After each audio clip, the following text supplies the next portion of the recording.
All right, good evening, everybody. We are so excited to have everybody tuned in to day 3 of North Coast Modular Collective Summer Camp. It's been a busy 3 days with us here at Summer Camp in Ypsilanti, and we're really excited for tonight's third evening of streaming. We've got a super special presentation tonight that we're going to get to in just a second. Joining me here is Aaron, aka Murtok, for AFRORACK and the Modbap group.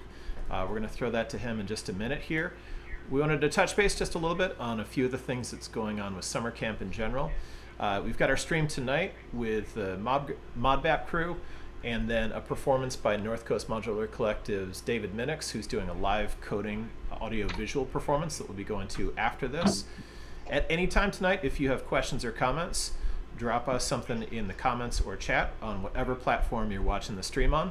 We're on Instagram, YouTube, Facebook, and some other social media streams. So wherever you see us, drop a comment or a question in there.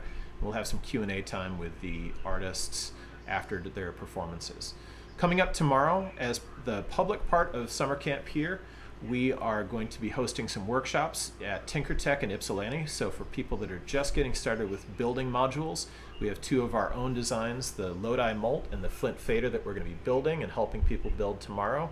Also doing some case building, and that event is free to come and hang out. I think we are almost or completely sold out of the slots to build modules, but if you're interested and you're in the Southeast Michigan area, definitely come and check that out. There's information on our site at northcoastmodularcollective.com. And then tomorrow evening is our celebration of wrapping up summer camp. We have an amazing set of performances tomorrow night by Murtok, by Michael Williams, by Swartz from Detroit, as well as members of North Coast Modular Collective. That's at 7 p.m. at Riverside Art Center here in Ypsilanti, Michigan. If you are watching live and you've got something to share with us for summer camp, use the hashtag NCMC Summer Camp. That could be building a module, performing, showing somebody else how to jump into modular and get started.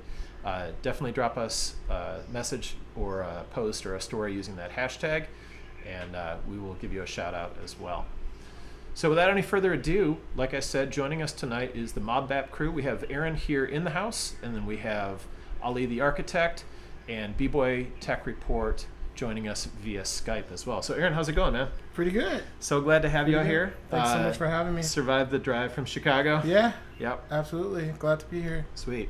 So so we're really excited to have the group here tonight. Do you want to give us a little taste of what the evening has in store for us?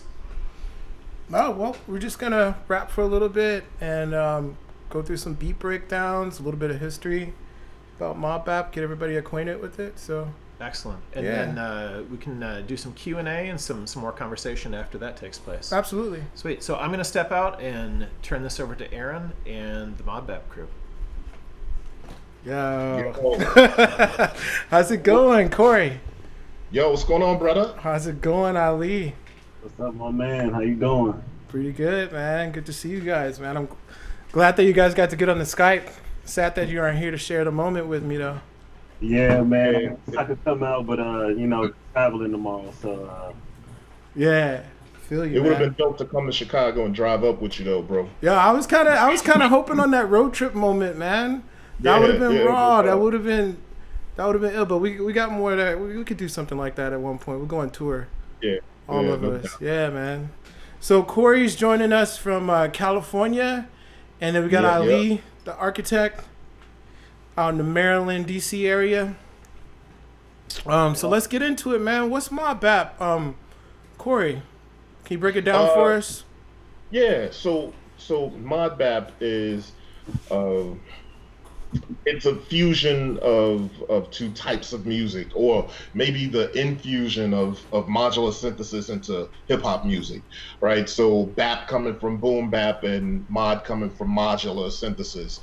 And so it's just the coming together, the fusion of those 2 musical styles or genres, and just the whole idea. But I coined the phrase a while ago when I started doing that whole infusion of adding modular synthesis to boom bap and my hip hop production.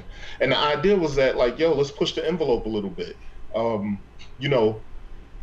I've always heard cats say like, "Yo, I hate when cats make them beats with synths and all that crap." And you know what I mean? Like if you know back if you dealing with hip hop, cats either think like if you like remember back in the day when cats had an MPC and a Triton. Yeah, right? yeah, That was pretty much the yeah. deal. And then but you had cats that only rock an MPC and vinyl. Didn't really dig that stuff that those cats do with the synth or the rompler, Right. and because you know I think cats started thinking it sounds a little too R&B-ish or it's too smoothed out, and when you just flipping vinyl and you throwing it in an MPC or something or an SP, it's raw, it's edgy, you know what I mean? So what I wanted to be able to do is kind of go in a direction that I don't think had been explored just yet and start to combine modular synthesis with hip hop and still make it just as hip hop as the raw side of hip hop. You know what I mean? Yeah. So that's kind of that's why drums is always pounding, always banging. But ultimately, that's Modbap, like the combination of that, but really authenticity in the hip hop side of it. That's what's up, man. And I'm gonna get over to you in a second, Ali. I just is there like kind of some key like albums that came out, some key moments in the Modbap movement to date? Yeah, actually, let's see. Voltage Controller, our other frequency fam who did this similar chat with us before, Voltage Controller had been putting out records and releasing projects that were pretty much Modbap before before the term was coined. You know what I'm saying? So in 2015, he did Switched on Beats. And you can find that on his Bandcamp page, and I think he's done some physical copies of this. What's called Switched on Beats, Voltage Controller. Then I did Synthbap, which was some modular, some traditional synth, but it really is in the vein of Modbap. So Switched on Beats was 2015, Synthbap was 2016, and then a pretty big moment for the releases of things came with Switched on Bap by Ski Beats. So Ski Beats released that in 2018, and it's all like significant projects that like cats should check out. And so that's just the actual releases, right? But it seemed like all of us were kind of digging into this and not really knowing each other until we started crossing paths. But those releases are probably ones that you know cats should know about when it comes to Modbap stuff. Yeah, you bring up something crossing paths, man, and I've been brings me to Ali, man. I've been actually watching your Instagram and your YouTube's like way before I even met you in LA, man, and it was always something really cool about some of those really early one videos. There was one that stood out where it wasn't a how I do it was like a how I started video where you kind of broke it down like some of your some of the things you were kind of going through, like building your first case and things like that. Can we revisit that for a little bit? And can you talk a little bit about how you first got into modular and some of the hurdles that you went over to try and create the sound that you had in your head? Right. So, yeah, it kind of picks up where Corey left off, saying like about the couple of albums that were out with the Modbap movement, and so pretty much I have been looking to switch up my equipment, like my style. I was tired of using DAWs and things like that, and I just felt like I was getting the same sounds out of my VSTs, and I just wanted more. I wanted more control and to be more hands-on, really. Pushing a mouse all day isn't really fun. Yeah. So that's when I came across Colin Benders, and I came across Ski Beats, Switched on Bap. I heard that album, and I've been interested in modular, but I just kind of always heard the super ambient or drones, or I just didn't know if it could be applied to my genre, or I don't know what to call it, but just my music in general, But once I heard, I started watching a couple of guys, like some early stuff that I watched. Like I watched Molten Modular, and then of course I watched Div Kid, and just peeking around, just looking at like, hey, what does this stuff do? What can it do for me? And then I actually heard the Switched on Bat by Ski Beats, and I was just blown away. And and this is last year. Shortly after that, I had my Mother 32. And once I got my Mother 32, I was just hooked from there. It was like, this is where I want to be. I really made this one really, really tight beat that I liked, you know, personally. I personally really liked it. So I was like, man, this is the stuff I want to be able to create, and the movement and the sound. I mean, you could do the same things in a DAW, yes, but it's not as fun. Right. So that's the thing. I gotta say, I'm glad you mentioned that. Like, you could do the same things in a DAW. I think to an extent you can. Yeah. But for me, I kind of feel like yeah. For instance, when I first got Chord, the first version, V1, all right, so you could get it all made up and CV'd up or whatever you need to do and play a melody, and it sounds like you're just sitting at a traditional synth playing chords, right? But the magic comes in when you can do stuff that you almost can't do anywhere else. You start modulating everything. Yeah. And stuff that you can modulate in modular, you can't modulate in other places. You know what I mean? Like, not everything has those destinations and those CV patch points like that. And I think that's what kind of drew me in, because I have actually a plug-in synths that I really dig, but I feel like sometimes there's a limitation in just mutating the entire joint. You know what I'm saying? Right. And sending something through something through something through something.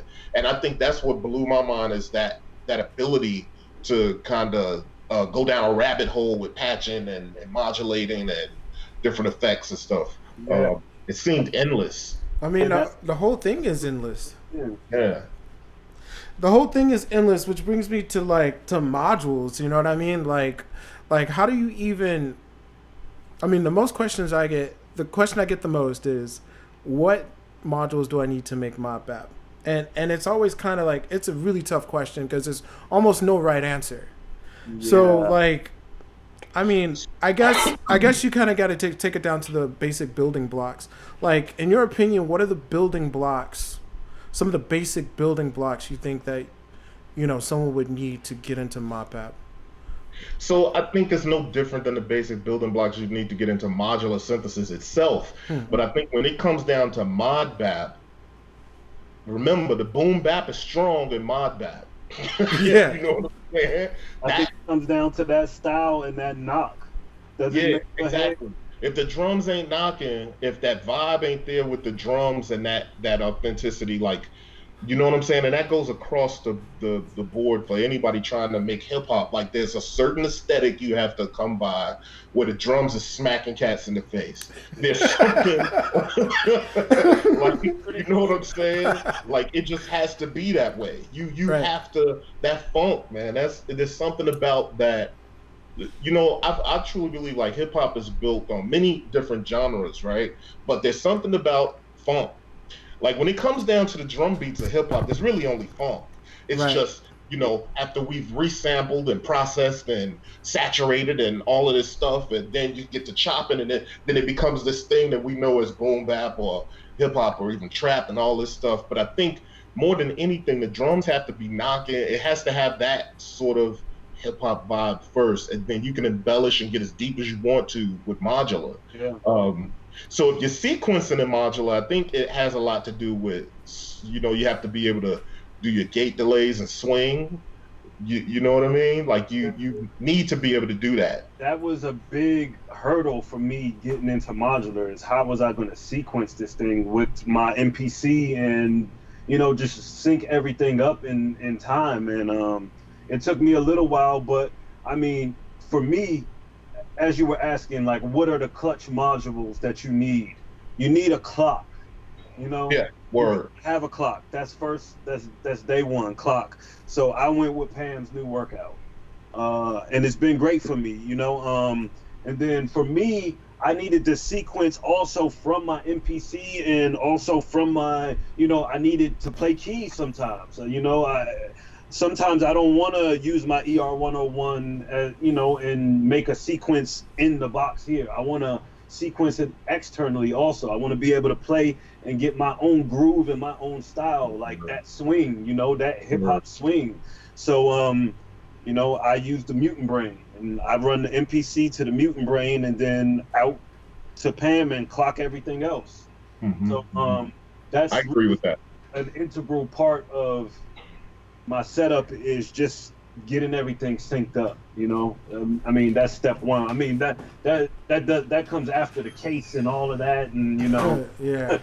When it comes to the act of actually, let's start making the music. I feel you, and I gotta agree. A clock, and for me, it wasn't Pam's Pamela's new workout. It was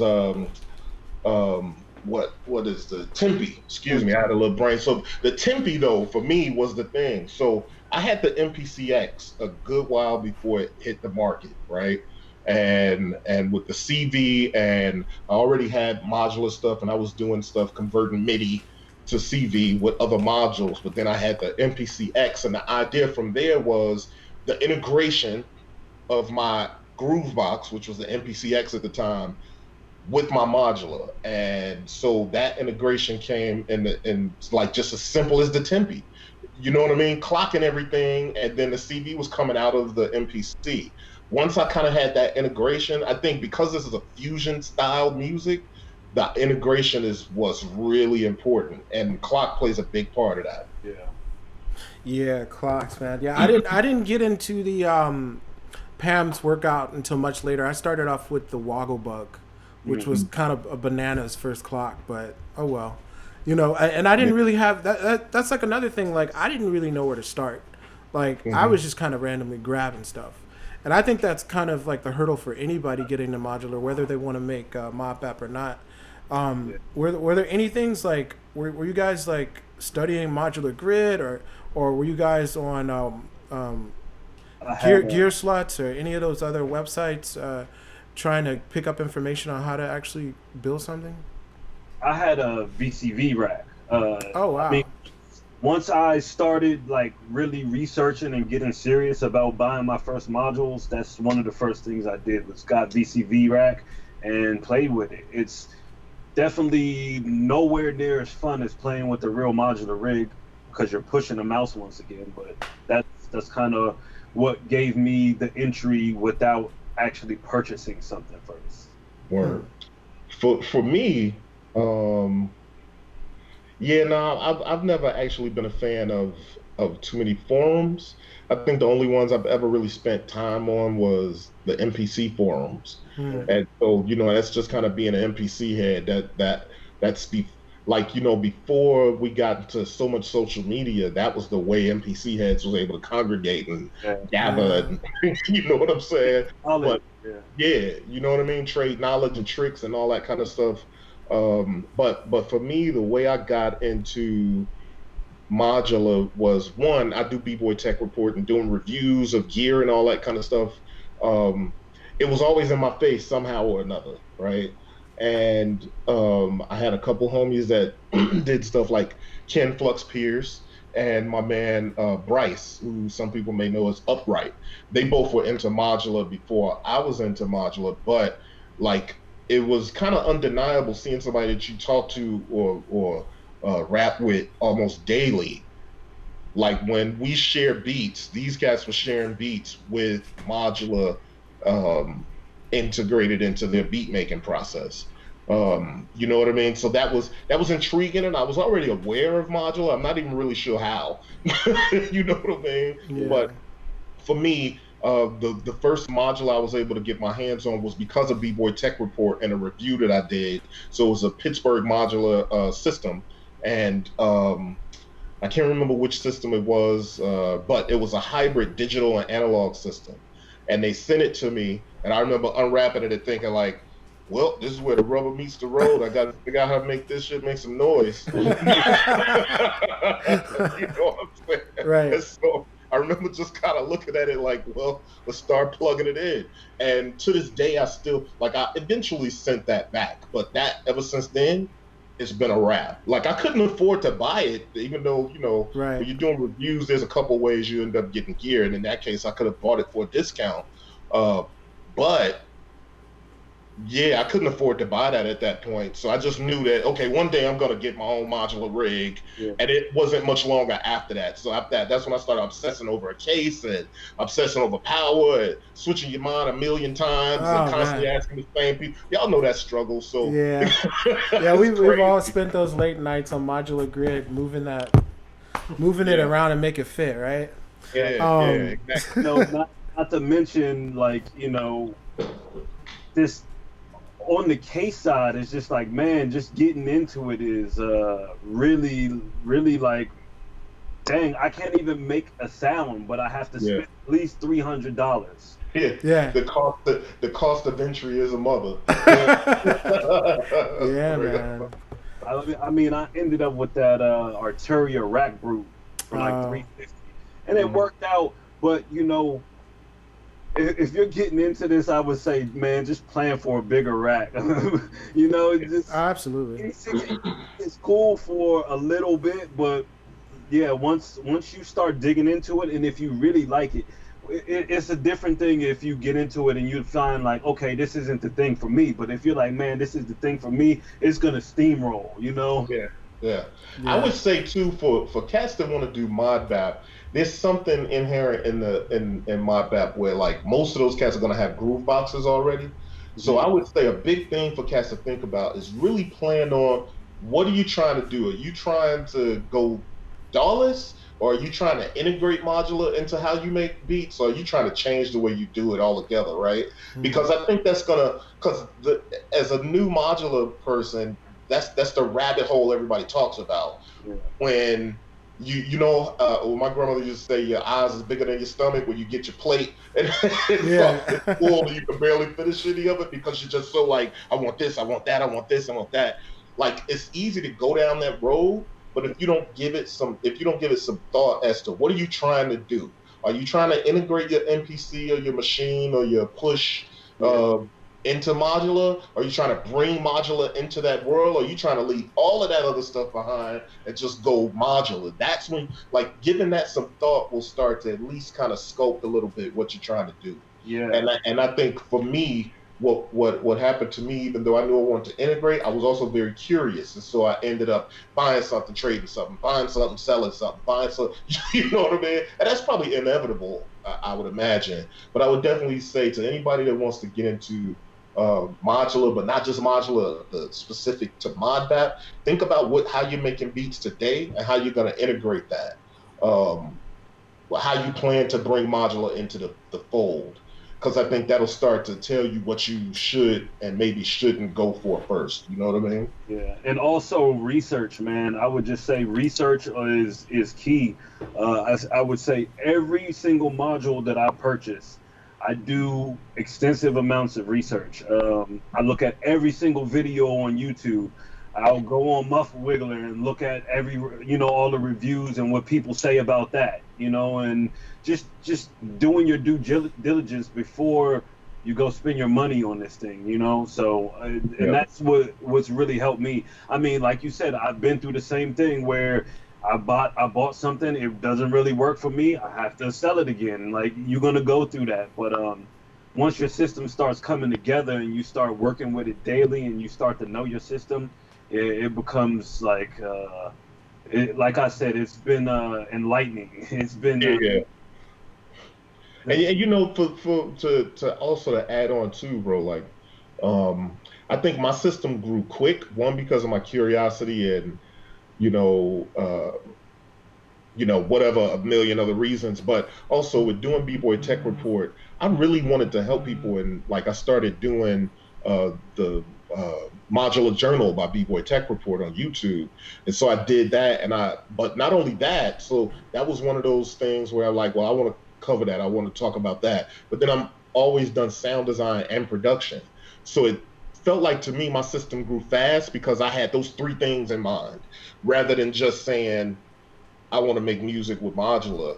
And then at that point, I think I would have been able to kind of hone in on things. But because I was kind of thinking of these three things that I wanted to do, my system grew fast, and I got a case over here. Here's a funny thing. Like, yeah, I got a case as big as a small refrigerator, right? But the funny thing about it is the first case I got was the case that I performed live with now. And so I remember cats saying like, yo, you're gonna get a 6U, you're gonna outgrow that right away. Like, cause they like, you buying a module every other week or every week, or you know what I'm saying? Like, you're gonna grow out of that right away. And they were right to a degree. But ultimately, because I was doing all these other things, and the flip side of it is now I'm back to using this case primarily. Outside of my bigger case, I'm using a smaller case. So, you know, I think that for me is right back to, you know, really think about what you're trying to do, because things can get out of hand if you're all over the place. You know what I mean? Yeah, man. I started off with a 84 HP, and I gave myself a talk like, oh yeah, this is it. This is all I'm gonna need. Because my biggest thing at the beginning was I wanted to make sure there was no overlap between what I had access to, you know, in regular traditional sense. So, but once you can modulate things in those crazy ways and build these complex patches, man, it was just like, it didn't matter. I just bought whatever I needed. And I said to myself at the beginning, I'd never buy a sampler. Like, why would I buy a sampler? I said that too. Why? but it's like a huge thing in Modbap is the sampler. And actually, I wanted to know from you guys, what sampler are you guys using right now that's doing something you never thought was possible in the sampler world? Like, what's blowing your mind right now? I think Morphogene is huge for me. Yeah. And I think it's because it's called a sampler, but it's really like you're manipulating things like a tape machine. You know what I mean? Yeah. And so being able to modulate stuff at start points, being able to have things happen that you kind of send modulation to something and be able to control certain things. Traditional samplers just don't work the way AFRORACK samplers work. Right. At the core of it, yes, record, snippet, manipulate. You know what I mean? But traditional samplers are not going to allow you to. I mean, even I don't know. Maybe I look at something like Digitac or Rhythm MK2, where you modulate the start point a certain way with throwing an LFO to it. But there's something about having something like, for me at least, Morphogene, being able to manipulate the speed of something and the clip is. Yeah, the clipping the ends and modulating the start and end points and the sound and stuff. Yeah. Those things. Or yeah, more. I mean, it's like, yo, it's another world from traditional sampling, and it forces you to think in a different way. Yep. I totally agree with you. For me, it's been the Morphogene, but before the Morphogene, and more to my surprise, because I knew what I was going to do when I bought Morphogene. I knew I was going to use that as a sampler. But when I bought Magneto, I thought I was buying effects. I thought I was buying delays. I didn't know I was buying my style. You know? It's really weird. Like, I'll run things into Magneto in the sample mode into what it held, and I'll do it at like half speed. Oh, I think I just messed something up. I'll do it at like I'll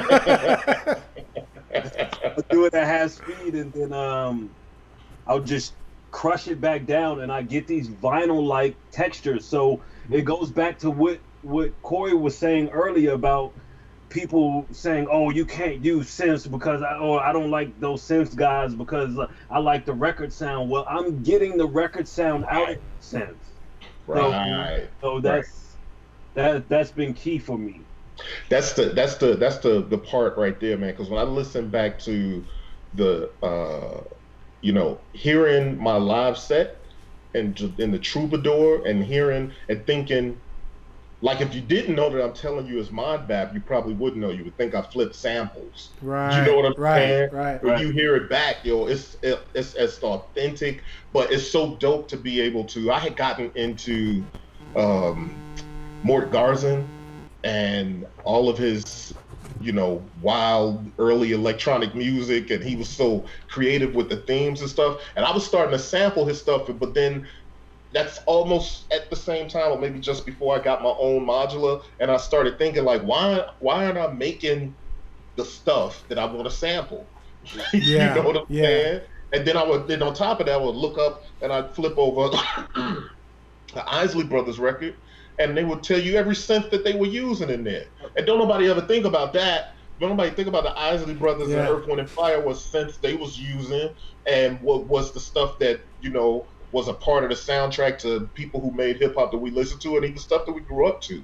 So when I got to a point where I was like, wait, I can make similar stuff in modular and flip it in a way that sounds like it's from a record, just like you're saying.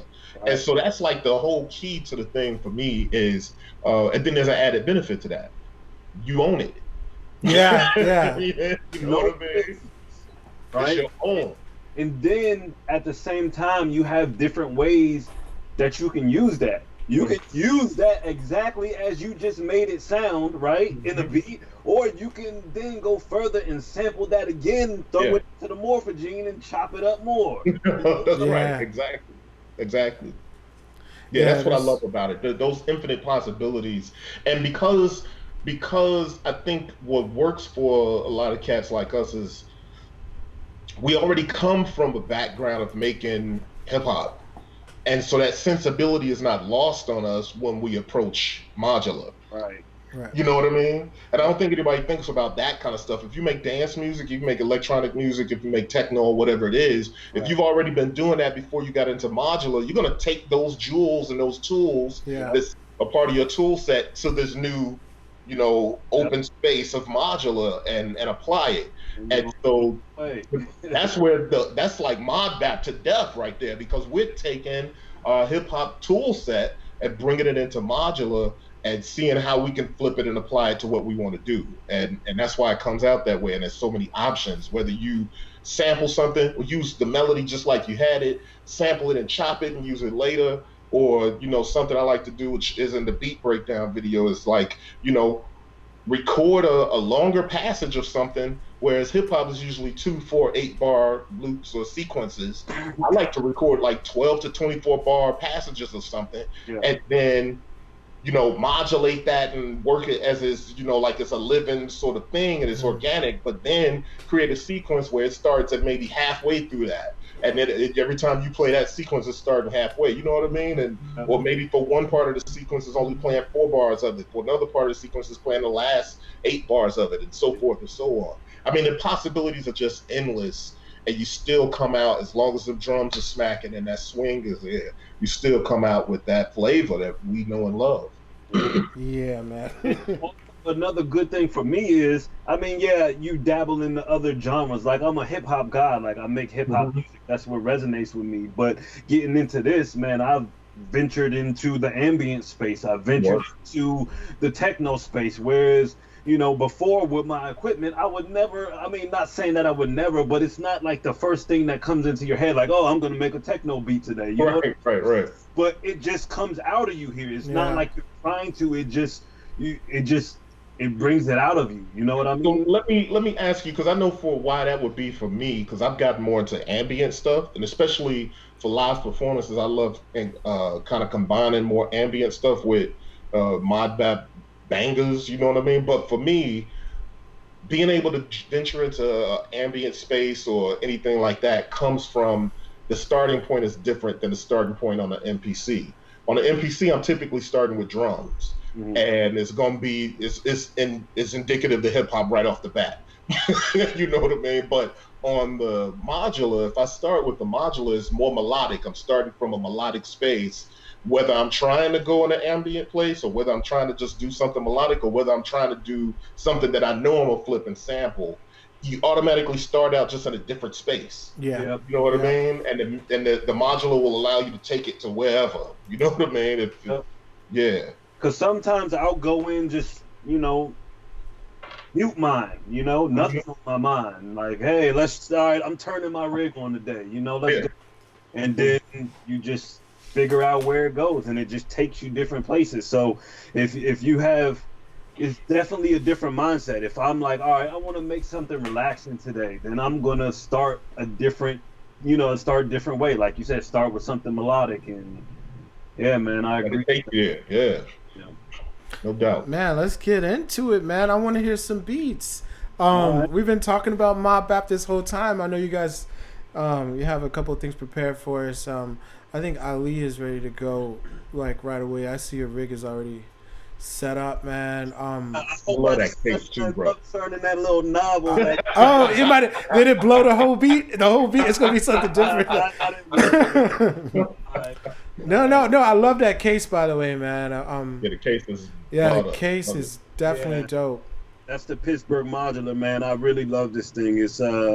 It's definitely a beast, man. And I mean, you're never ever gonna run out of power. No, the power specs on that is bananas. This thing could just probably power 2 of these, you know? So, Yeah. That's what's up.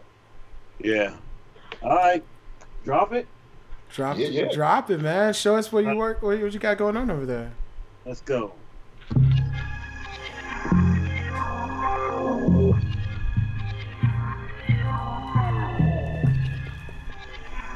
Yeah, I messed it up. Real quick.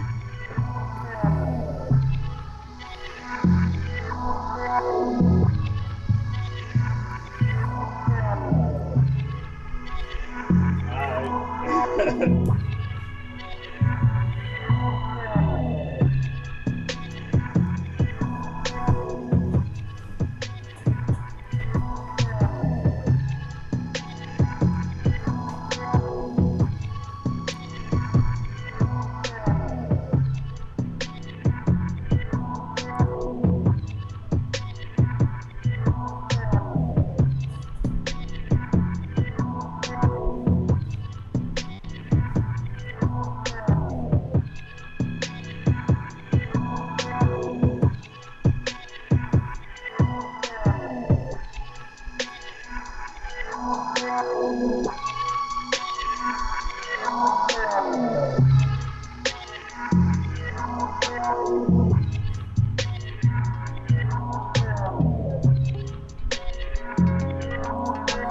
Yeah. Woo!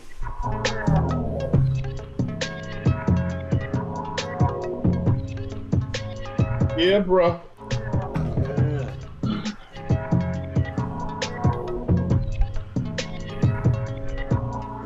Yeah. So. Oh man, killing it.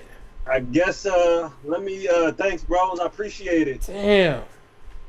To start, where I started was. I started with Bell. I ran a sequence out of ER-101 into Bell, recorded it into the Magneto, and let me give you a glimpse of what it sounds like. Woo! Sounds like a record. Yep. So I like that. Okay, let me take this out. So that's what it really sounds like, right? Then I liked it reversed, so then I was like, all right, we gotta have a tape stop in there, right? So what I did is there's a trigger coming out of the MPC Live going through the mutant brain, and it's triggering the play. So every 4 bars or whatever, it's hitting play. And then inside of like the last 3/4 of the 4th bar, I hit the trigger for the pause button, which puts the pause in there. And then after I had that, you know, it's this.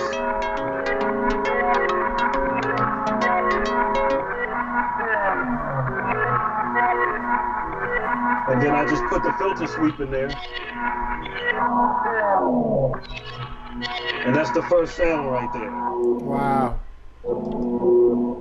So after that, I think I came in with these little plucks from Pluck. And this is running out of my ER-101.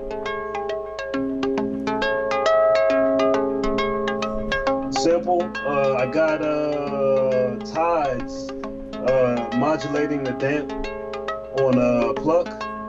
And from Pam, there's a clock running into Tides, just, you know, for, you know, the clock modulation.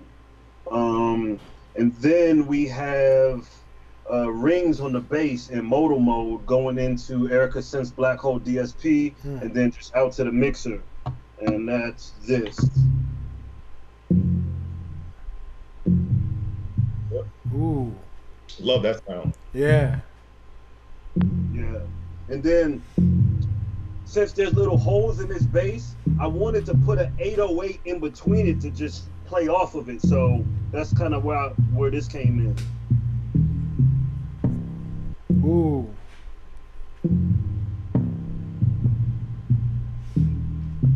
And it only hits where that bass pauses, you know.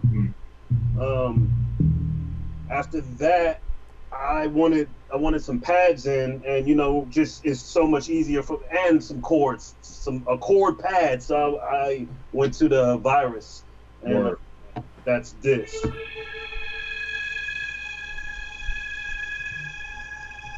Yeah. And then just all together we got.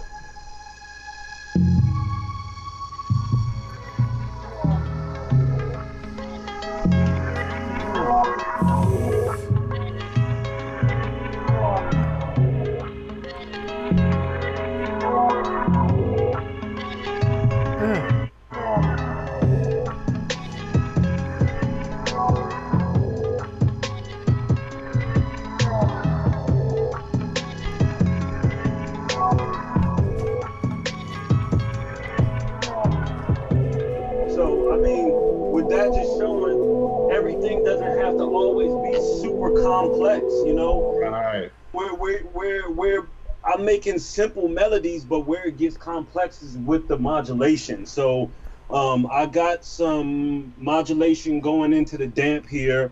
I'm really not modulating rings because it's bass, so I don't want it moving too much. And then this filter sweep on the sample from Magneto is what really brings the to this piece here, you know what I mean? So, and then the drums, of course, the drums, you know. So, yeah. Man, that's real dope, bro. That is dope. That is dope, and you're absolutely right, man. The complexity does come with the modulation, and that definitely keeps the interest for each section. And it's almost better that it's simple, you know. So it gives you more room to do all that. Man, that was tight. Man. Yeah, man. Nah, don't outdo me too much, man. I got to perform tomorrow, man. Yo, let's bring it over to. I'm scared. That's what the real killer in the room always says. Man, that's what's up. I appreciate that. But man, let's bring it over to Corey, man. I'm gonna switch on to your video, but and you have audio in this one explaining it, right? Yeah, this audio. I'm actually talking through it and kind of explaining. Hopefully, the audio that I'm talking through comes out good. But basically, this is me just kind of breaking down a beat, and I always think it's interesting. A lot like what Ali was doing is the layers is what's so important in what we're doing. Not only are we modulating, like it's simple melodies maybe, but there's modulation and there's effects and there's filtering and there's the layers. You know what I'm saying? Yeah. Layering. Once you have these simple melodies that may have some modulation, that may have some filtering, that may have some effects. See that it's starting to stack already, and you're on one melody, one sound. Then when you do that again and again and again, and you're stacking all of that together, it becomes what our ears are used to from records. You know what I'm saying? And I mean, even throwing a delay on a simple melody can turn it into something totally different. Yep, easily. Something you wouldn't even expect. So. Man, well, I'm excited to see what you put together, man. I'm gonna roll the cut. Cool. Hey, so I'm just gonna do a quick beat breakdown, but first the tool set. So I have my 6U. I'm integrating my AFRORACK with my Akai Force by way of the Mutant Brain on this side. And I have a clock divider, clock multiplier sort of set up at the bottom of the Mutant Brain that helps me clock the other things. Now, here's the Force. And sometimes I'll use effects from the 404. In this particular case, with this track,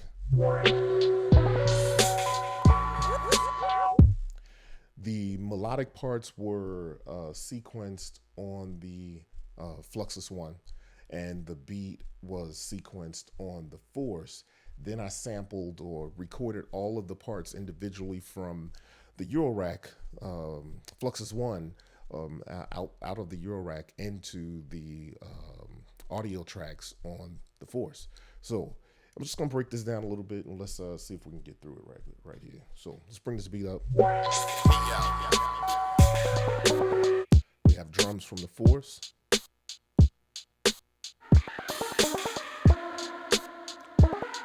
This is the kind of trippy percussive plunk part that I sequenced with Fluxus 1. And here's the bass lines, pretty much the same throughout each of these tracks. And like I said, that's the double helix. Then I added my voice, as you can hear.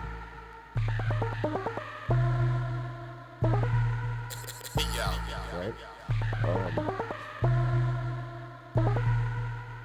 And so the sort of the star of the show with this particular track is chord V1. So I had chord V1 and I was modulating the crap out of it, and I had a device where I could kind of touch the modulation and make it very organic.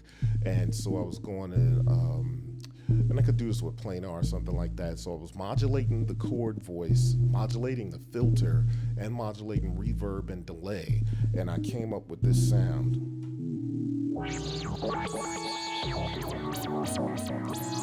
Sort of this spacey pads sound from chord V1. And then what I did is I took that sound and I recorded 24 bars of it rather than just 8 bars of it. Now the bass line is the same, so I just recorded 4 bars of it. The plunk part is the same, so I just recorded 4 bars of that as well. But with this particular part, I recorded 24 bars. Then I was able to make separate sequences, a part A, a B part, a chorus, whatever you might call it. I was able to make separate sequences with that 24 bars by starting the loop off for that particular sequence at different points. So for this particular track, you're hearing one piece of the 24 bars recording.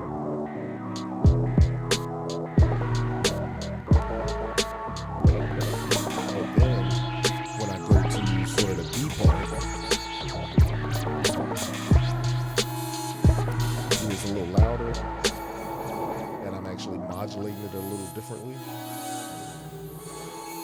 for reverb. Go to a part and you'll see the difference. Right, more straightforward. It's a little more filters, a little more wide open.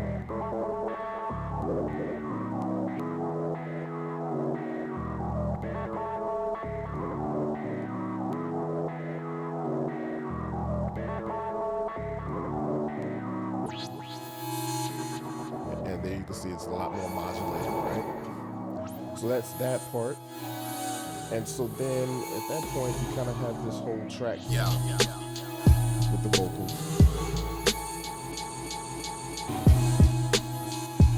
But it didn't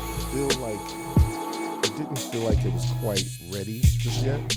You know, you make a track, you're just not sure. So right now, it seems like a pretty simple track, and but it's pretty layered track, so I wanted to add another arpeggiator on it to bring it to life, and so this is what I added with the vocals.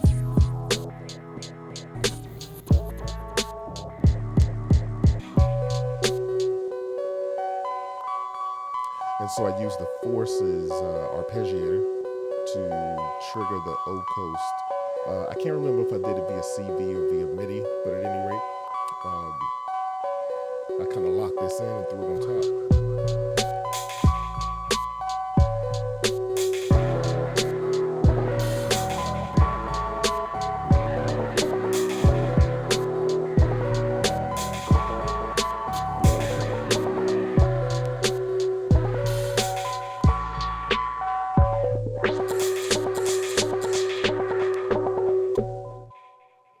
Yeah, so that's that.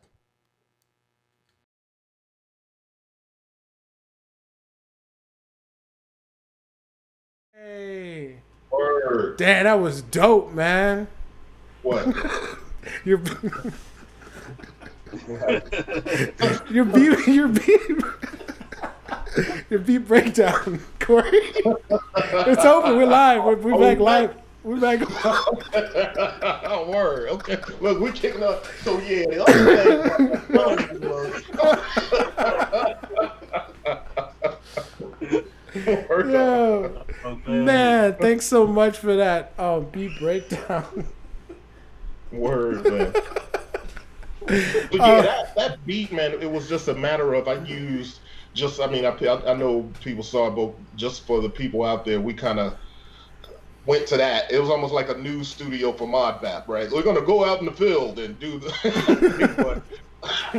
Right. Basically what it was, Aaron and Ali, it was, I used the Fluxus One to sequence like 3 or 4 different parts of a beat. And, you know, I made that sequence and I layered it all, and then I just kind of started the pads at different points in the 24, 32 bars or whatever it was that I did, and I just kind of layered it up. And I remember thinking when I was sitting there with this beat, it was a good vibe, everything was dope, but I was like, I feel like it needs something at the top. You ever get that feeling like when you listen, Yeah. you're like, it's dope, but I feel like it needs something to kind of take it over and kind of push it over the top. It's so all together. Yeah, so I pulled out the O coast and used the force to create an arc on the O coast, Wow. and it locked right in like on the first try. You know what I'm saying? Wow. Like it seemed like the first keys I touched, it was just on point. I love those And magic so, moments. Yeah, I grabbed that and put it into an audio track, and that was the track. So Man, that was amazing, man. Thanks so much for sharing that with us. You know what I'm gonna do? Because we're getting along in this chat. I want to open up some of the questions. How you guys feel about that? Opening up some of the questions to the room, and I know some people have been asking questions online. So let's get into it. yeah. Cool. I'm going to slide back over here, guys.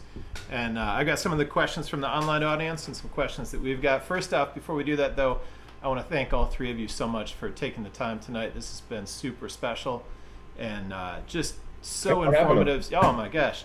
Thanks. Just amazing. So there's a couple of online questions and then some things that we wanted to chat with you about a little bit. One of the questions that came in really early, as soon as you started talking about Modbap and gear, was drum sequencers, modular drum sequencers that have that kind of swing that's so essential. So are there pieces? I know you both kind of talked about clocks some. Are there things that you feel like are really have that? It's been a huge discussion amongst us because It really has. Yeah. there isn't really anything out there that gives us what we want. Yeah. So it's been very hard. That's why I do my drums for my MPC. It's what I know. It's what I'm comfortable with, and I've only started experimenting with drums and modules through Platts. I really want to get the SSF entity bass drum and start messing with that to do some sound design and stuff like that to put into my MP. So I think that's more where I would go with the drums, as getting some modules where I could sample them, throw them back into my MP so I can play them how I want to play.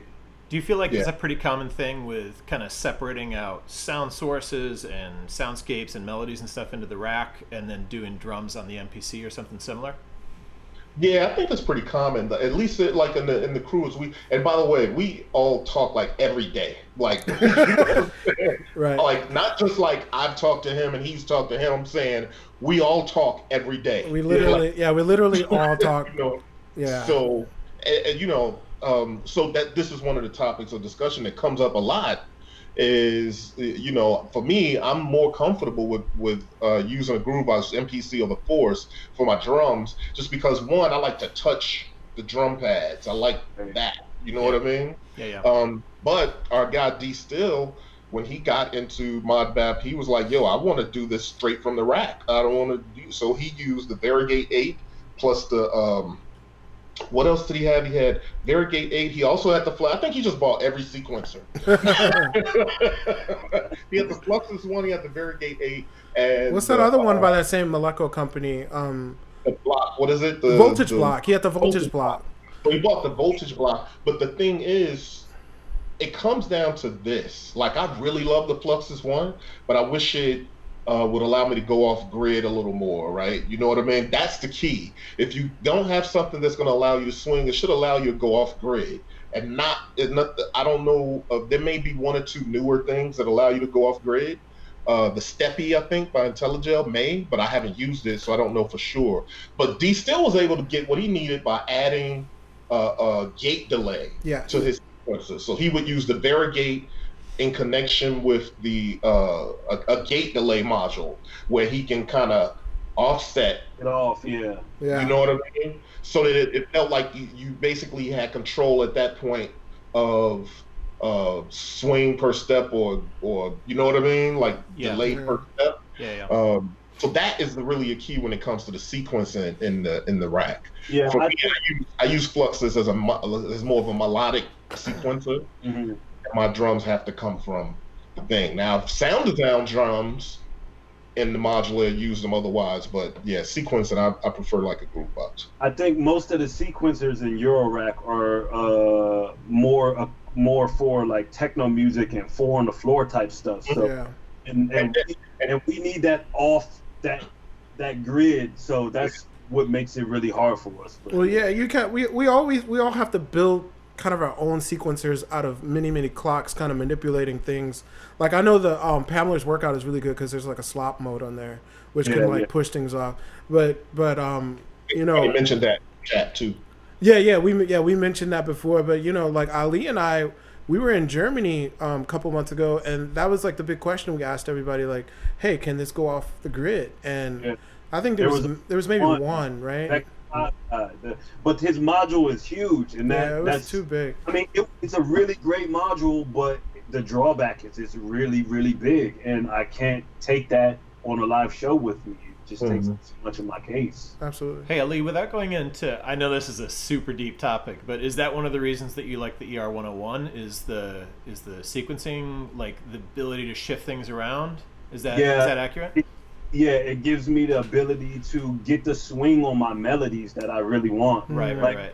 How I would play the keys, I can do that in the ER101. So yeah, that's why I really love that thing. And really, it's my only sequencer in my Eurorack. I had maybe 4 or 5, and I sold them all. And you know, I got voltage block, which you can use as a sequencer, but it's sequencer modulation. I use it kind of for both. So that gives me a second sequencer-esque thing, but yeah, ER101 is my go-to, and yeah.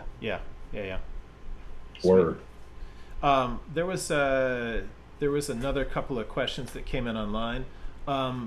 Can you give us the name of the specific music projects that the three of you are working on right now? Because obviously you're each doing your own things as well, just so people have a good chance to know like what all of your solo efforts are.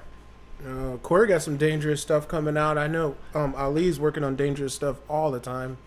Rum Punch is one thing that's actually been on the books for me for a couple months now. It's just that it has to be mixed and you know, the tough thing about you know, making music for a long time now, and I'm always one. I remember seeing the documentary from Tribe Called Quest where their manager's like, you know what?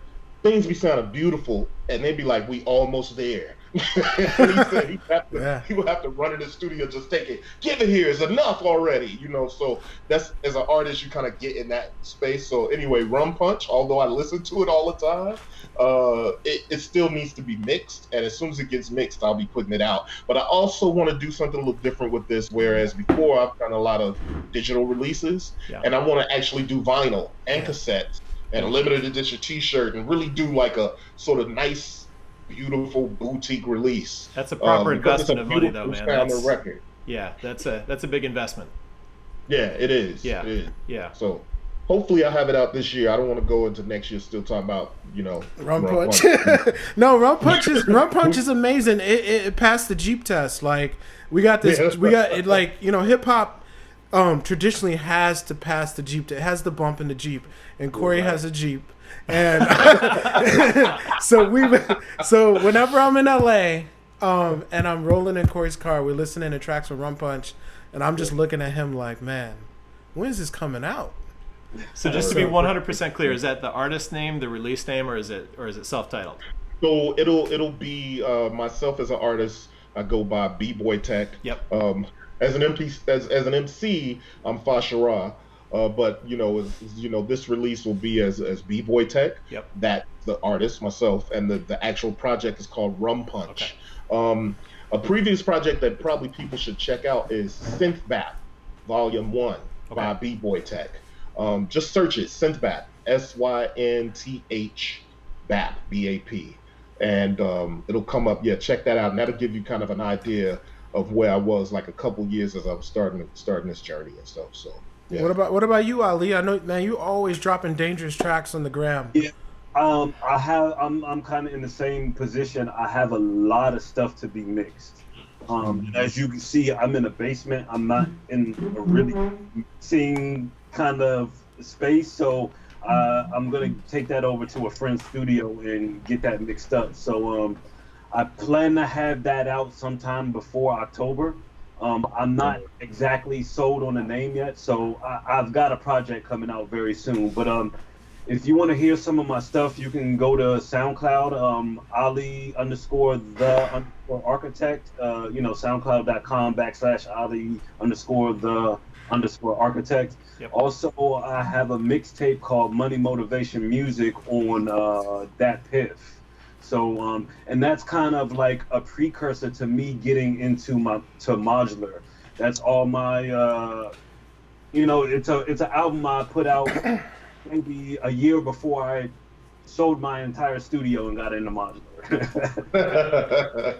And I didn't mention that I did get rid of all of my keyboards, all of my compressors, all of my gear once I got into this, and I was like, this is what I want to do. So okay. So you jumped both feet in. Both feet in. All of that stuff wasn't being used anymore. So I was like, hey, that's more money for modules, But yeah, I'm always putting stuff out on Instagram. I do have the How I Use It series on YouTube, and I also put up some of the beats that I make there. So you could check out a couple of the things that I have there. And like I said, SoundCloud. We'll be having some new things actually this coming week because I have some time to mix stuff while I'm in California. So. And I should mention too, some of the Modbap crew. We're starting to get to a place where we want to curate sounds and curate music. So I just erected Modbap SoundCloud channel.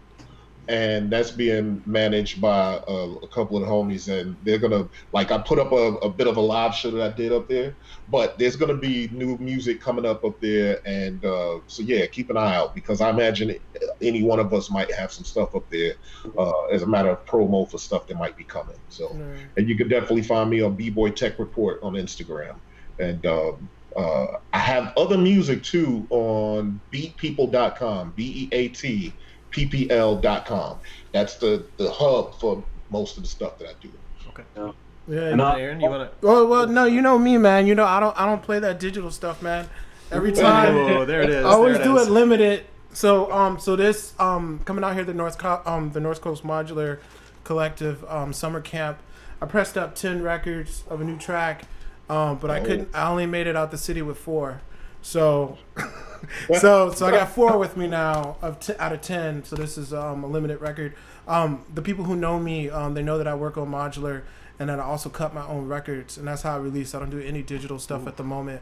So everything's limited and everything's kind of my personal touch on it. So that's if you're in the area, and I got 4 copies. You might have 3 because my turntables down in the basement are probably going to need that 7-inch on them real soon. So you might have 3 left by the time you get to the show. Yeah. Speaking about the Modbap group as a whole, you've kind of mentioned a few times during the discussion, other people.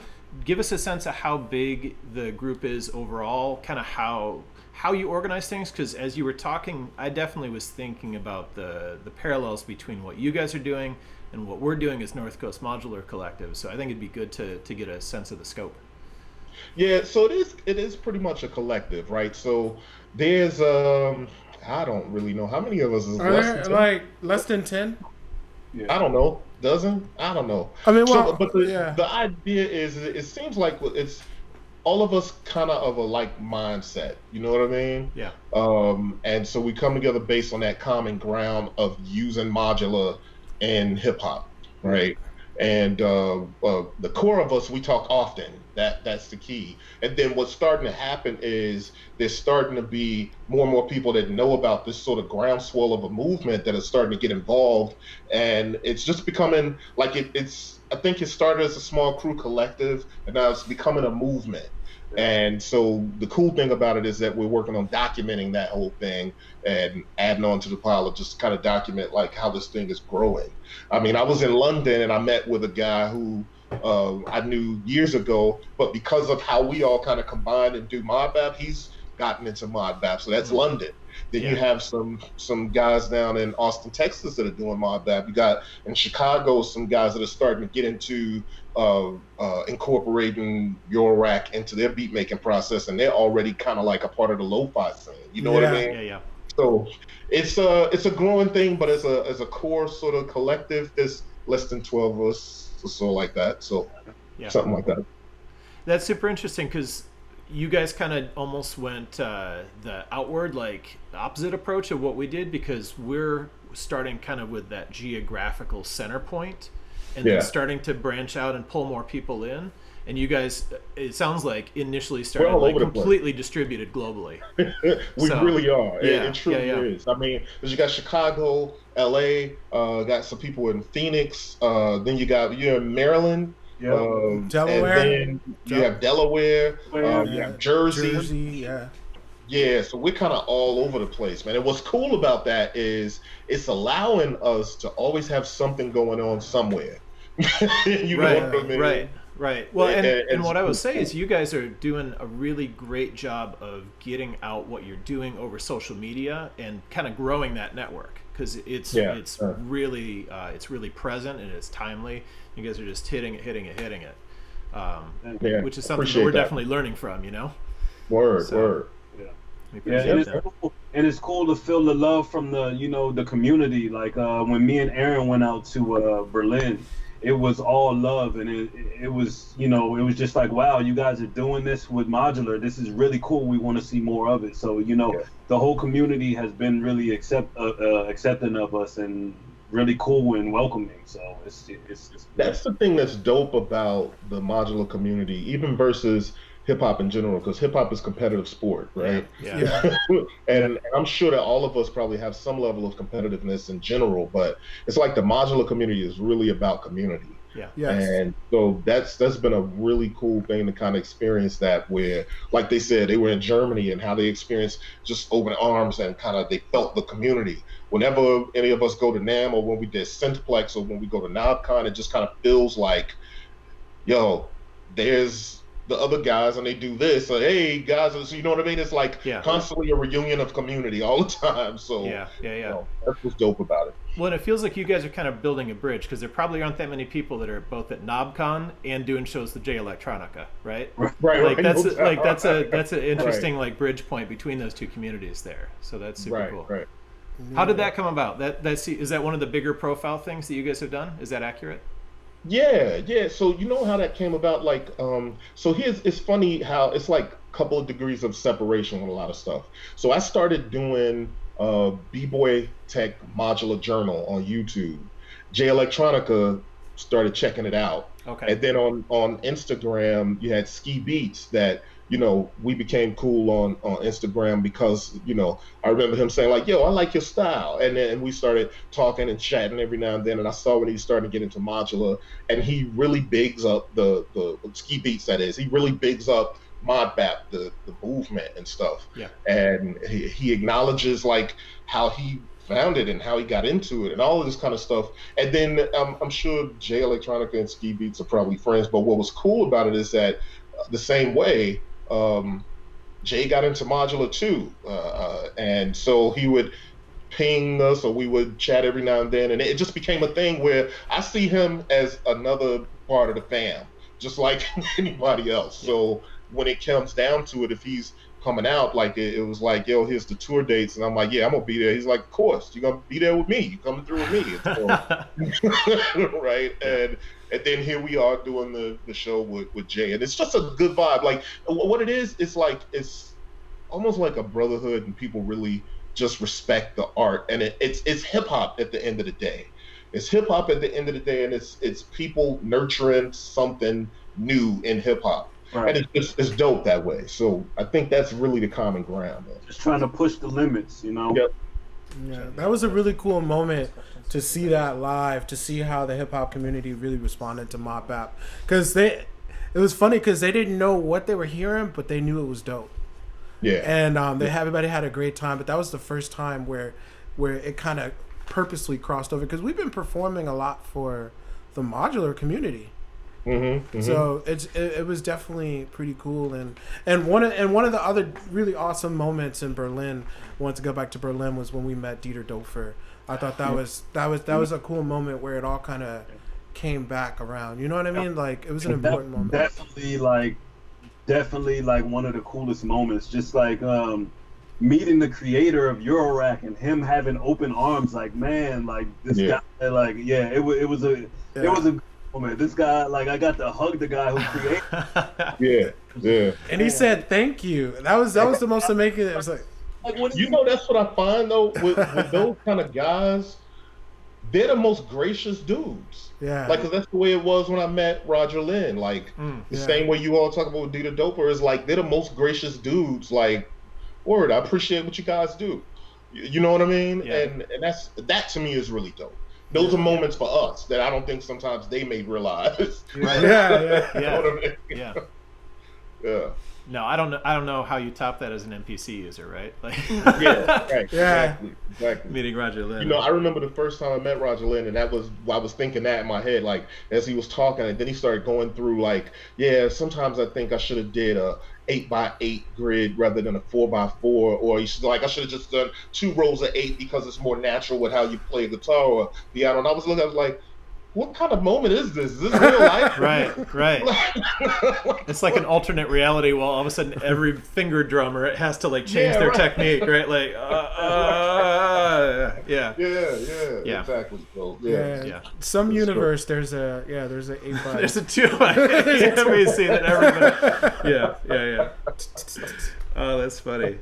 Hey, actually, you know, it's funny because you were talking about meeting Dieter Dofer, and I know one of the things that he's really excited about right now is the new polyphonic stuff, and that kind of brought up something that as you were talking through the beat breakdowns, I kind of was thinking about was, do you still struggle with polyphony in modular? I know, Ali, you were talking about going to the virus for stuff, and Corey, we were talking a little bit about that modal sculpt piece that you were just checking out. Is polyphony something that you guys are struggling with inside the rack? I wouldn't really say it's a struggle because it can be done, but it just takes up all your voices. You know, at the end of the day, it's like, all right, do I really want to take up 4 voices for one thing when I could just go over here and do it? So like, it's just I don't know. It's like a give and take of like, okay, if I had a bigger rig, I would just wire it up, you know? Yeah. But for me, I guess it kind of was like how purist are you feeling today? You know what I mean? But for me, I think if all the right elements are there already, and the more I've grown into using modular and getting it, you start to think modular after a while. You start to think a little different about how to connect the dots, right? Yeah, for sure. And for me, that's gotten me more into arpeggiators and delays and different things, and for me in my mind, I would always think of arpeggios as just like this fast fleeting thing, but then I started getting into slower tempos of arpeggios and adding reverb and kind of faking polyphony almost, you know what I mean, faking pads and stuff like that. But for me, I don't mind going and playing, you know, some pad. I love to make a Modbap beat and then play some Roland JX3P on the top of it, because it smooths it brings it to a place where everything instantly sounds like a Tribe Called Quest or something. I don't know. And the other thing is, for me too, I don't know if I could say that it's a struggle when it comes to AFRORACK, because I think one of my most used modules was Chord V1. Yeah, I was just gonna say. The moment it came out, right? And then now I have chord V2. And so, and even the spherical wavetable navigator, Yeah. like those things, like to me, I'm not looking to do anything super crazy with chords. Yeah. You know what I'm saying? I just like to create the pads to kind of have this atmosphere. So those do it for me. I don't even think that's a thing anymore. For me, I could fake it with rings. Yeah. I could do it with chord V2. I could do it with tides. You know, so there's a lot of tools that'll give you the ability to have chords without, you know, actually patching 4 different oscillators. Word. You know what I mean? So that's kind of what I use, but you have to be more creative to get what you want out of them, you know? Right. And that's another thing, that's another place where ER 101 comes in for me, because you've got this CVB channel that's stepped CV. It's step voltages. So I could per step change the voltage for chord or something to get those inversions or different where I want it. So you just have to get a little bit more creative, but that's it. Yeah. And Ali, that's exactly what I was thinking of. With like, you hit it right. You said it perfectly. When I started thinking, like, you think differently. You start to think modular, and things come clear. It's like the Matrix. Yeah. You know what I mean? That moment when he saw the Matrix. That's like when you start thinking like that. It's like you're looking at your modular like it's all simple. Yeah. I know Kung Fu. Yeah. Well, that actually brings us to a really good question that came in online, which is connecting to something that you talked about earlier, and I think, you know, kind of comes into what we were just talking about, which is that aspect of modulation, right? So it's been said that modular is about modulation, right? You mentioned a little bit already, but can you talk about maybe some circumstances where you found some things that were coming from the modulation that gave you some unexpected sounds that you don't know that you would have gotten before? Yeah, that happens a lot. Actually, in that beat breakdown that I just did, you guys got to help me out here. I had this one piece. It looks like a pedal, but you put your hand on it. It's a modulation thing.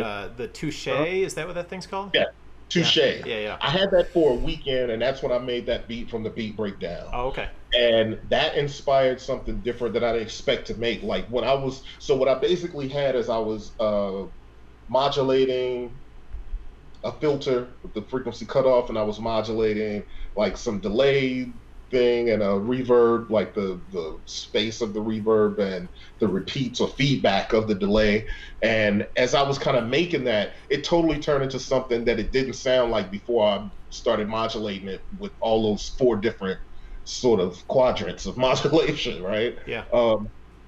And also, I've come across things like on beatpeople.com, I put out sample packs, right? The chicken kit is a kit that I put out, and that was almost entirely that phenomenon. Like, I was processing drums through my modular, and as I started doing things, it just kind of started sounding like weird and all clucky and weird. It just reminded me of a chicken, and I said as a joke, I'm gonna put this out and call it the chicken kit. But I really did, and it became one of my biggest selling sample packs. But that was all kind of like good mistakes through modular. Yeah. You know what I mean? Through modulation and modular specifically. Yeah. I would say that's the biggest part of me getting the movement in my sounds is that modulation. Like, it brings an element that you would have never thought. For instance, when I ran this sample through the filter, I never thought that I would get that sound out of that sample, you know? So it's kind of like, once you put modulation on something, it just brings it to another place where either you wanted it to go or you didn't expect it to go. Yeah. Right. So, yeah. You know, that's even happened to me live too. Aaron and I performed at what was it? Noise Bug. We performed at Noise Bug. Literally, it was the day before the J Electronica show, and so it was a different kind of show because I, did a little ambient things in between beats and stuff. But I opened it up with this sort of maybe 5-6 minute ambient piece, and the filters that are out now are so dope, meaning QPAS and dipole, because they're stereo filters and they have this the stuff that you can modulate the resonance and the frequency and all this different stuff and the cue points and stuff. And after the show, somebody came. I was using QPass that night. Somebody came up to me and was like, "Hey, what are you doing to get that?" And they described the sound to me, and I looked at them like, "Who did that?" And they were like, "You did." I was like, I thought about it, what he was saying. I was like, "Oh, that was QPass." So I was modulating QPass. The way it was going, it kind of circled around the room almost, and it was just a real dope kind of vibe that I didn't plan on. Yeah. But it happened that way as I was making this ambient thing crescendo so that I could drop into a Modbap beat. You know what I mean? Absolutely. So, those magic moments are super special. Ali, I know you're a big Pamela's New Workout fan. That's one of my favorite modules as well. And I had one of those last week where I was doing, I don't remember what I was doing. I was doing something. I had no intention of sampling it out. And then all of a sudden, there were like 2 separate modulation sources coming from Pam's into an oscillator or something. And it was like, oh, that has to get sampled immediately. Because it's too I'm gonna turn it off or unpatch it and it's gonna go away. I have to grab that right now. So I think part of it's being open to those moments too, right? Like, sometimes when you have a lot of modules, like, you intend to use it to this fullest capacity, but you can't because there's so much going on. So that being said about Pamela, I just found out that you can use the run input to cycle through to kind of have like a rotating clock, like the 4 millisecond rotating clock. You can use a trigger to change the clock. So say you have channel 1 set to ×4, channel 2 set to ×2. You can rotate each row, or you can rotate all 8 of them. That's dope. It's crazy. So I'm gonna be messing with that too. So it's just such a great thing. I love that.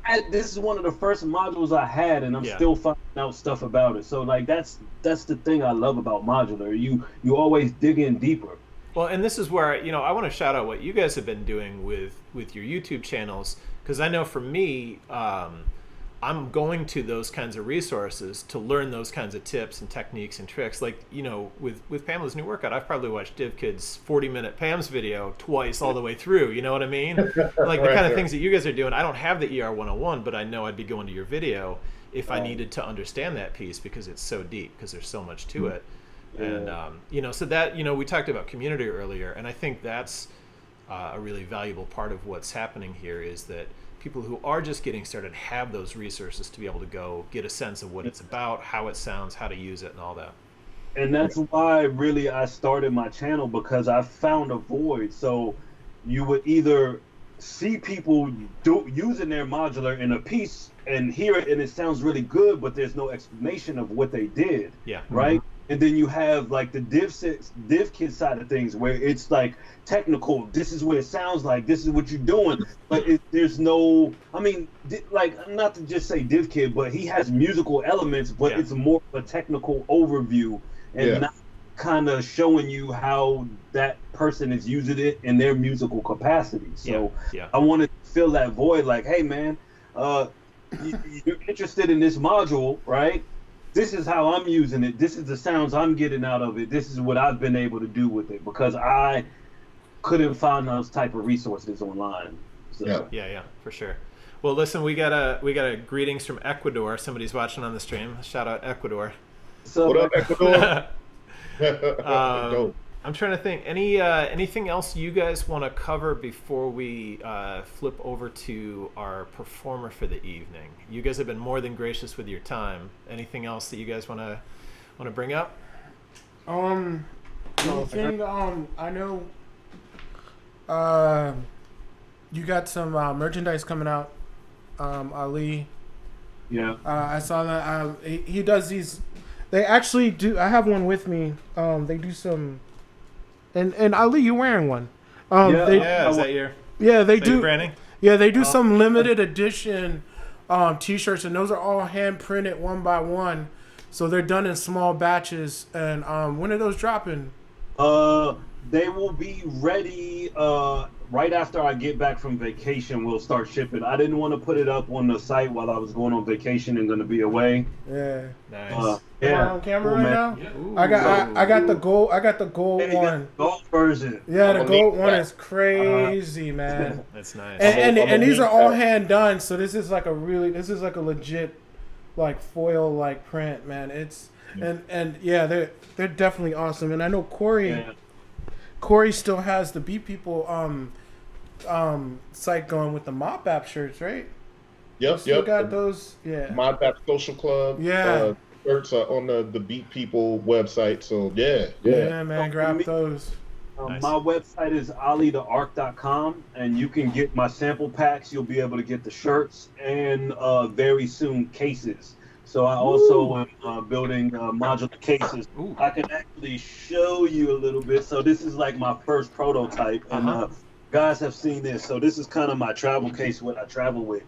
Let me open it up for you real quick and just show you.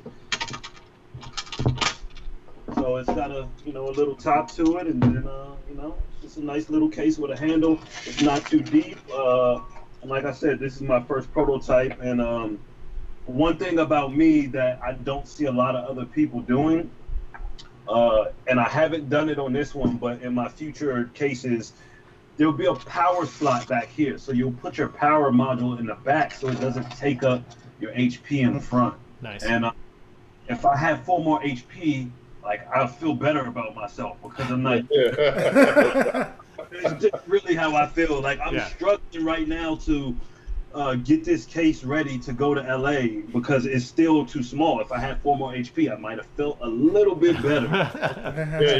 Yeah. So that's the case, but yeah. So that's. Oh, and you know what? Congratulations to Ali, specifically about building those cases, because that's one of the struggles that people have getting into modular, and even long after people are in modular, it's a struggle to get cases for if you're doing live or travel. And that case, that prototype that you have is really dope. I've seen it in person, you guys. It's a low profile.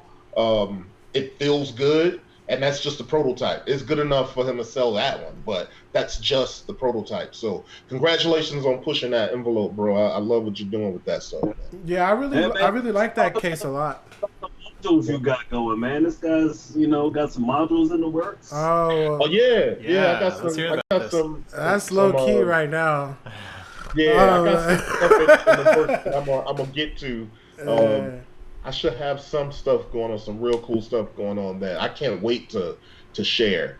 Okay. Yeah, I honestly can't wait to share it. I'm halfway debating how much I want to say about it, but I'm cool with people know I'm working on some stuff. But wait until I can't wait to really drop it, and the whole crew's gonna have this joint, and it's just gonna be dope. Okay. Yeah, there's a lot of cool stuff happening, and just to add on, the vibe of that case, man, it kind of has like this it's very sturdy, has this kind of like steampunk kind of vibe to it. I like, and the finish is kind of it's just got this like vintage steampunk kind of thing happening. It's pretty cool. Yeah, it's fresh. Definitely like it. I don't see anything else out there that looks like that, that feels like that. So he definitely has a unique product that's going to be hitting the markets. Okay. Yeah. Well, and Aaron, so we've got you performing tomorrow night. Take a couple of minutes to talk us through your artist piece and what your performance is going to be about tomorrow. After listening to these guys, I don't even know what I could say, man. Yeah, tomorrow. Give us a little taste of what we can expect tomorrow. I actually don't think that much about my music. It's just. He ain't lying, yo. He's super modest about his music, man. And it's some of the dopest music I've ever heard. Yeah, it's just really. It's funny because we've been talking this whole time, but as soon as we start talking about my music, I get kind of like stuttering and kind of because it's hard for me to explain it. It's just like a quick insight into kind of like what I'm thinking. You know what I mean? Like, so you'll get like kind of like snippets or bits of information. Okay. I got these AFRORACK shirts here, man. I got these. I got a couple of these. This limited. I got this limited right here. All y'all need to know, Aaron's music is super dope, man. Like when we heard this performance at Sensplex, I was blown away by him using that octatrack and the what is that? Okay. And I was like, man, this is crazy. Yeah, Aaron, you don't have to talk about it. We'll talk about it. So this is what's up with Aaron's music, and what I think you might be getting ready to see at the show. When Aaron and I performed together, so one at Synthplex, when we did that thing at Synthplex, Aaron had the Ocos and the Octatrack, and he had these tracks in there that were just mind-blowing and sort of off kilter and very soulful and just really banging and kind of disruptive, you know what I'm saying? Like, because his beats are playing and then he'll all of a sudden jump into some like really, it's almost like a punk moment. Like he'll jump into some really sort of disruptive synth thing, but that's a transition. He's going into something else. And when we performed together at Noise Bug, I felt like Aaron had found a way, like if you got, you know, Q-Tip and Dilla with Sabatnik in a room, that would be Aaron's live performance. Okay, man. That's enough to sell it right there. Yeah, so I don't mean to put the pressure on you, bro, but I know what you do already. I was like, I don't know if I brought that with me. He's like, man, I left my Dilla Sabatnik at the crib.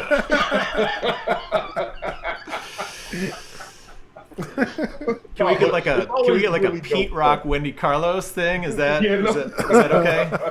Yeah, man. Okay. No, I appreciate the kind words though, but yeah, man, it's always kind of it's kind of interesting when you talk about your own music, but I don't like to overthink it though.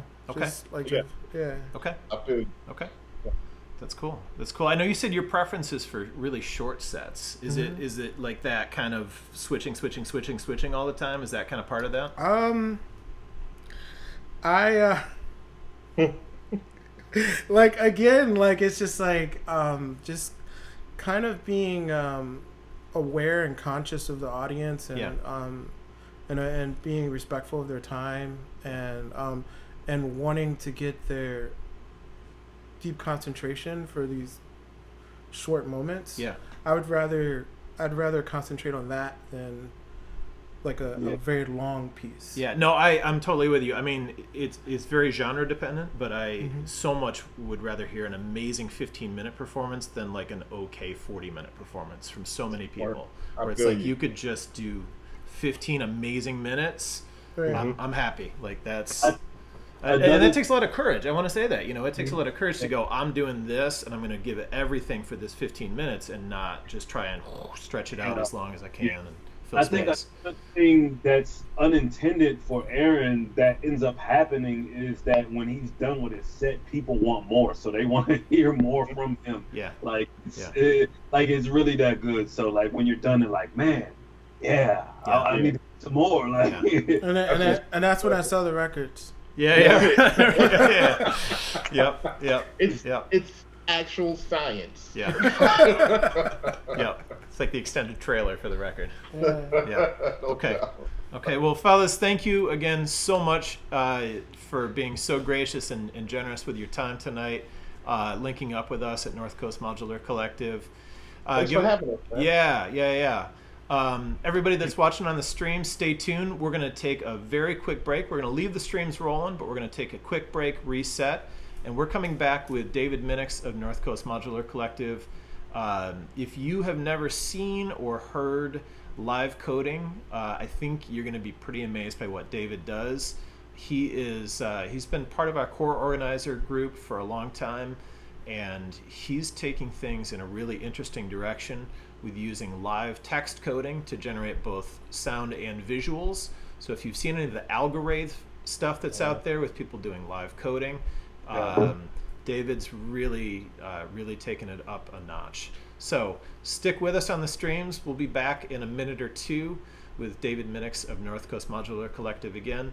One last time, if you are posting stuff, use that hashtag NCMC Summer Camp. And for those of you who are doing stuff in person, we've got these little stickers, these badges. The camera's having a hard time focusing there.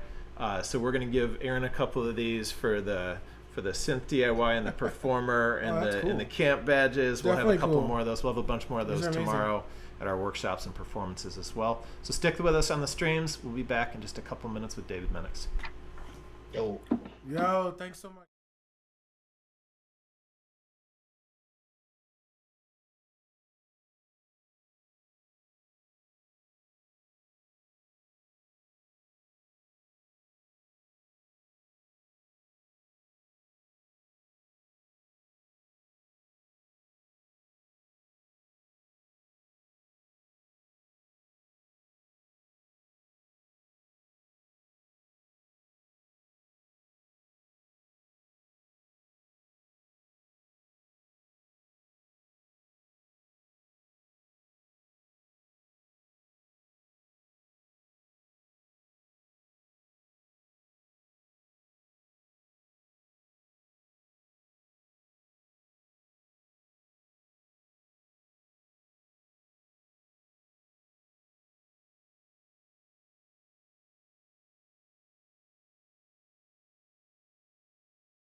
Thank you.